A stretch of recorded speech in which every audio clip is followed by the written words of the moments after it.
Hello everyone. In this video, we'll be talking about parts of closed suction system.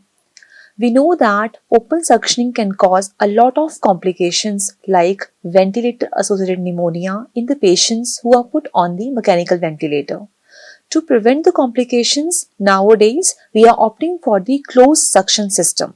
As the name is saying, closed suction system means what? The suction catheter is going to be closed in a protective sheath, and because of which the chances of cross contamination and the pneumonia and other complications will be very less. So in this video I'll be talking about different parts of the closed suction system. This portion is connected with the endotracheal tube. So this is known as ET tube connector. Then we have this line which is the MDI line. So we can provide the drug delivery, we can do the drug delivery using this port. Then this is the connector for the breathing circuit. Here we can see that we have the isolation valve. So what is the meaning of this? When we'll be closing this valve, the tube will not be inserted inside the trachea. But when we are opening this valve like this, the tube can go inside the trachea of the person. Okay. So I'm keeping it open like this. Then we have the irrigation port.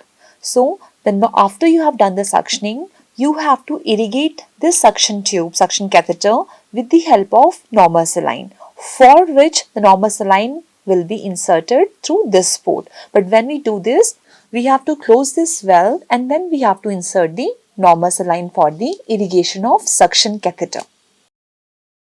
Then we have the protective sheath here. Here we can see that this is a complete protective sheath which will be keeping the suction catheter inside, and the chances of contamination will be prevented. So whenever we have to insert the catheter, we have to do like this. Okay. So this is protecting the suction catheter, and this suction catheter will be inserted inside the endotracheal tube of the patient, and afterwards we have to release it like this. So you have the protective sheath here, and then we have the suction catheter inside with the markings. So these markings will guide how much suction catheter has to be placed inside, what should be the depth of the suction catheter which is placed inside. Then coming towards this end, we have the vacuum connector. So this portion, once we open this portion will be connected with the suction tube, where the vacuum will be generated through the suction apparatus. So we can have wall mounted suction apparatus, or we can also have the supply through the suction machines. So this is your vacuum connector.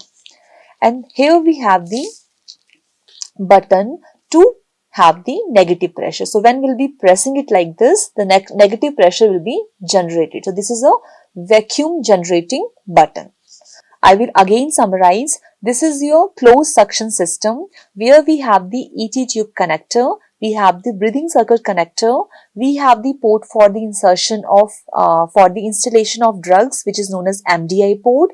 Here we have the irrigation port for the irrigation of the suction catheter with the help of normal saline.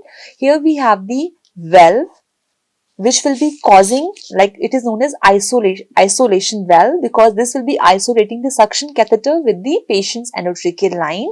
Then we have the protective sheath here. This is a suction catheter with the markings. Then we have the vacuum connector and the vacuum activator button here.